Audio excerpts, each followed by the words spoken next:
we have a lot of gimmicks out there, unfortunately. And unfortunately, they're sometimes the hotter or newer things that are talked about. Whether it be what I would call a proxy, using something like task completion to determine success.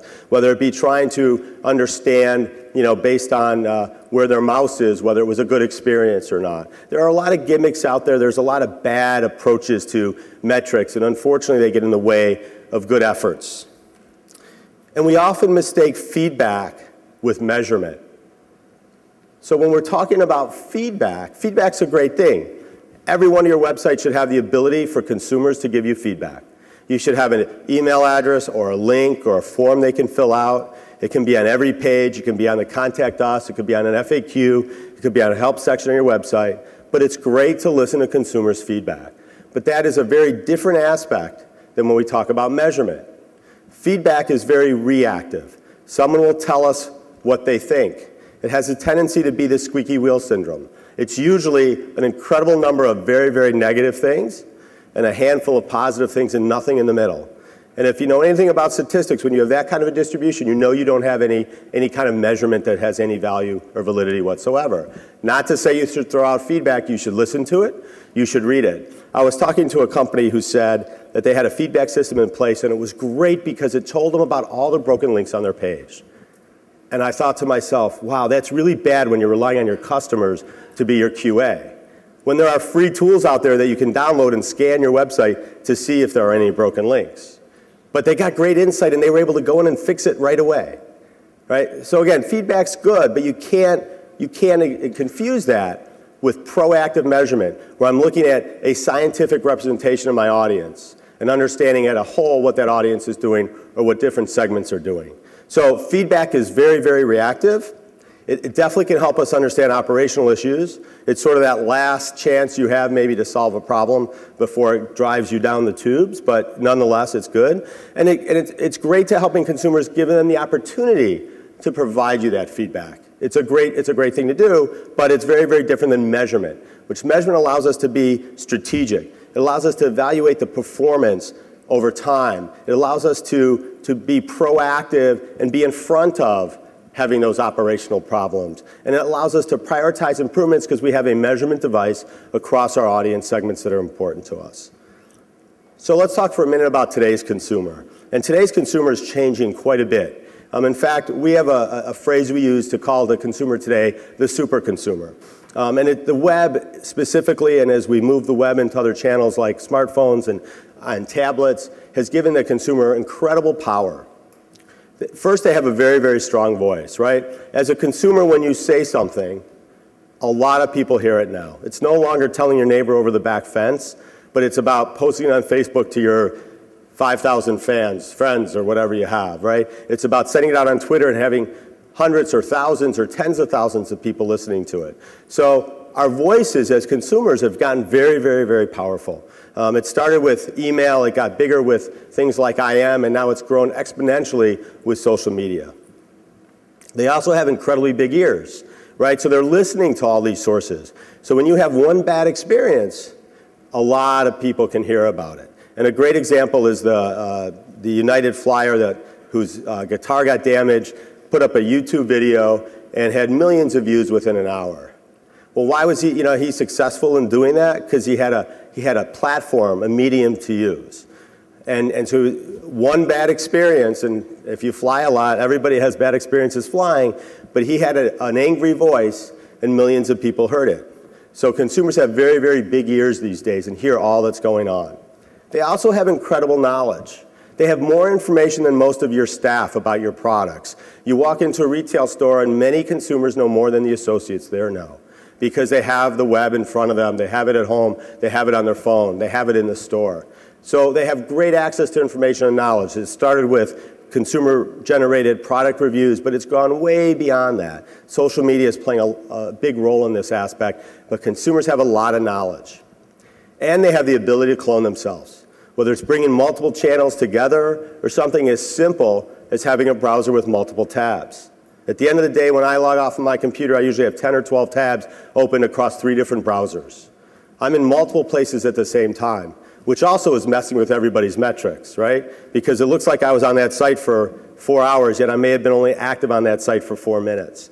But I, as a consumer, can be in many places at the same time, which gives me great power as a consumer. So the consumer is in charge now. It's really a new order. There's a new king in town, so to speak, and it's the consumer. They've got great knowledge of what's going on and what the competitors have. There's a lot more channels and a lot more competitors out there because the barriers to enter for new players is very, very, very low. You don't need to look very far to see great examples of this, whether it be in retail, whether it be in broadcast, whether it be in B2B, whether it be in content. You don't need to build the kind of infrastructure that you used to in order to start a business and gain a following. But the biggest thing is that switching costs are lower. And when you think about that, the ability to switch in the old days, if you will, was often very expensive from a consumer's perspective. If you walked into a retail store and you wanted to, they didn't have the size toothpaste you were looking for, but they had the right brand and flavor, what did you do? You were really captive to that audience. If you left and went to another location, they may or may not have what you were looking for, and you spent a lot of time and effort to do that. But with the web, with technology, we can be in both places at once.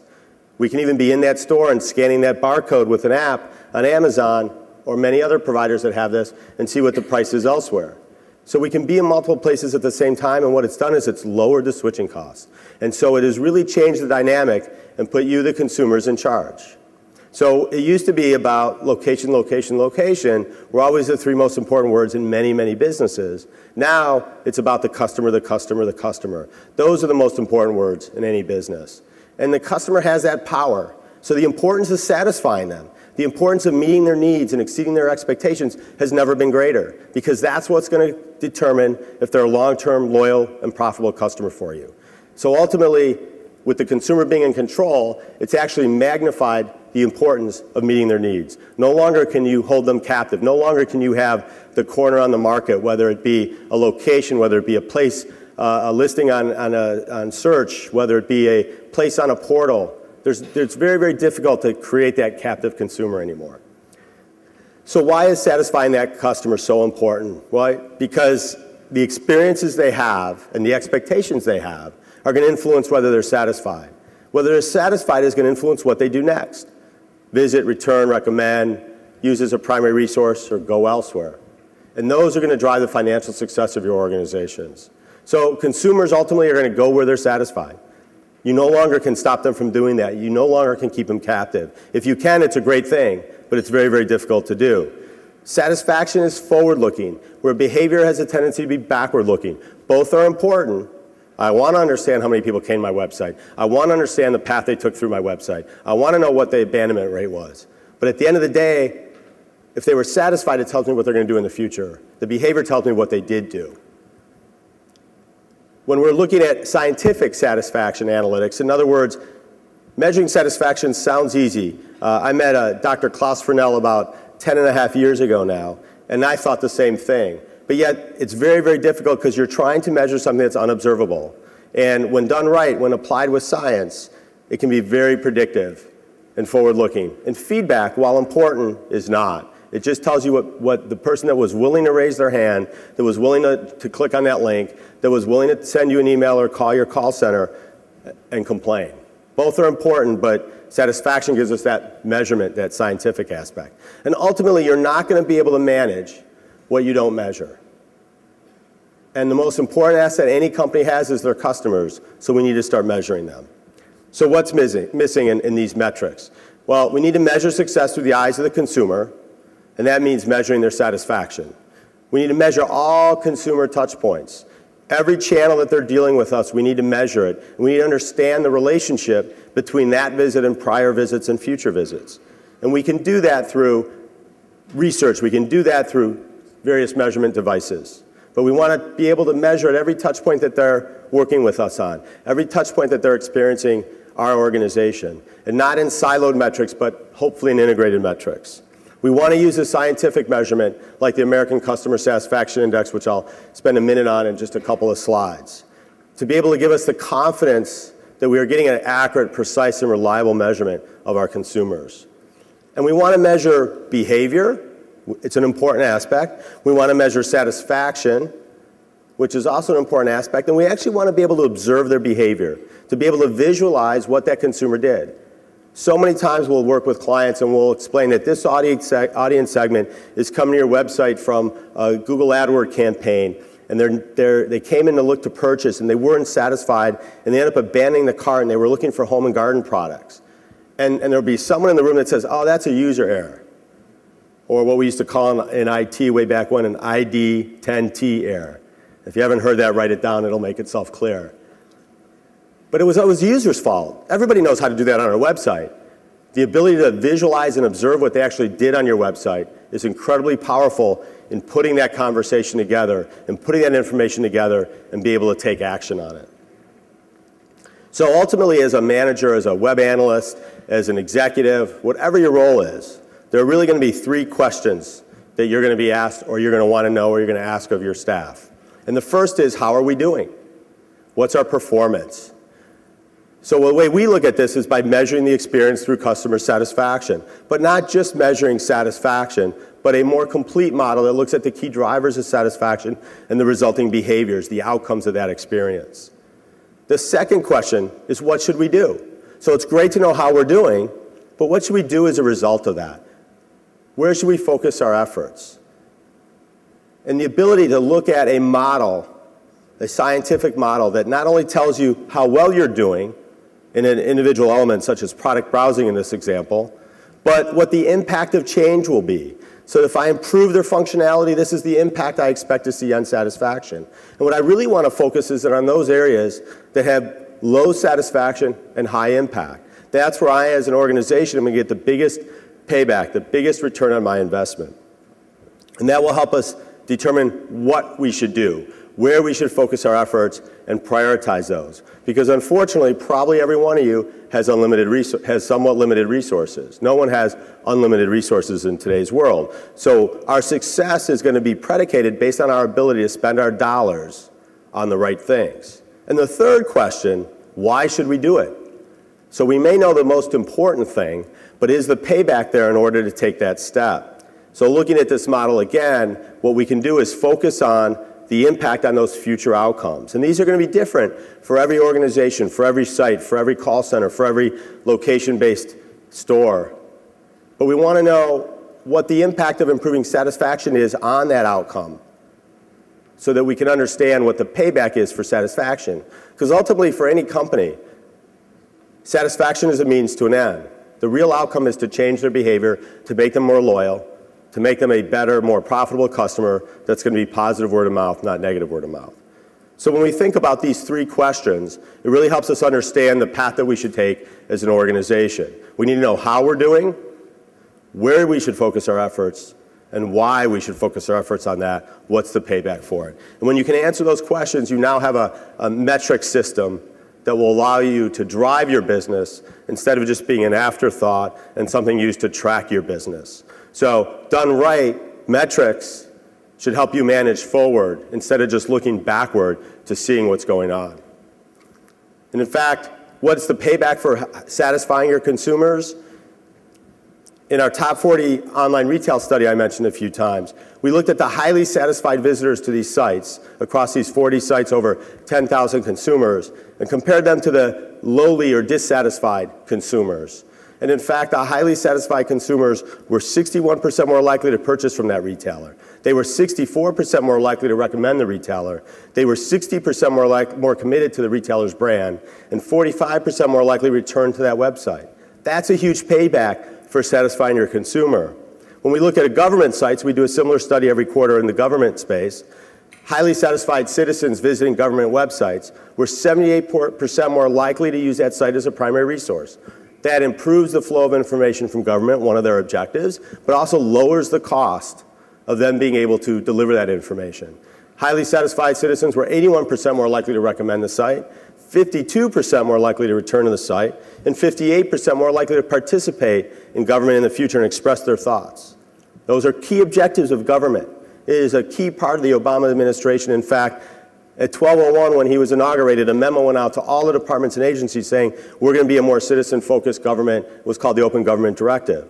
So the payback not only works in retail for satisfied visitors, but also in government and in financial services, and in fact, in every industry we've ever looked at. A study that we did last year across financial services consumers, those highly satisfied financial site visitors were 65% more likely to purchase additional products from that bank or credit union. They were 76% more likely to recommend the website, 57% more likely to use that site as their primary channel, lowering the cost of delivering products and services from those financial organizations, and 8% more likely to have an exclusive relationship with that bank or credit union.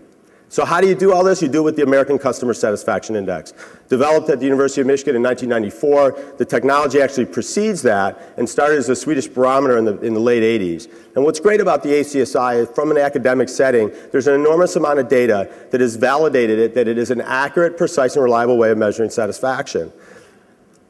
What ForeSee Results does is we apply science and technology to the measurement and analysis of customer satisfaction, that customer experience, using the ACSI. We have over 500 customers, over 800 active surveys. We collect over 1 million surveys a month. We have over 60 million completed surveys from people over the last number of years and over 70 industry benchmarks. So it really allows us to take that methodology and apply it to companies' websites, to apply it to audience segments, to apply it to phases of the life cycle of that experience. We help measure the effectiveness and success of your initiatives, be it website, call center, mobile, in-store, or social, to help you gain intelligence so that you can get smarter about your customers and your non-customers, your prospects and your visitors, to allow you to prioritize those improvements so that you can make the right investment helping you answer those 3 questions. And ultimately, we all want to be able to benchmark ourselves against others.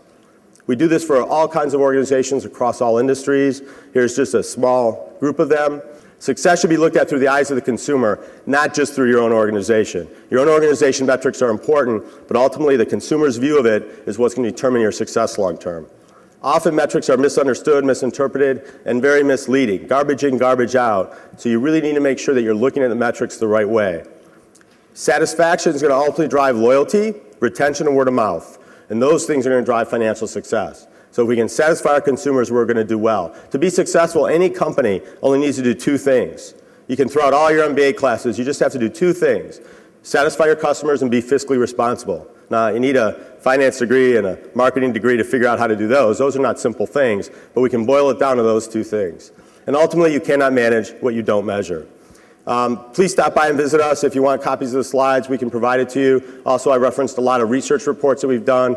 We have all those available. We can send them to you. We also have a couple other sessions throughout the show. We hope you stop in and see us there. And with that, I thank you very much. And here's my contact information. So if you have any questions, please let me know. Thank you.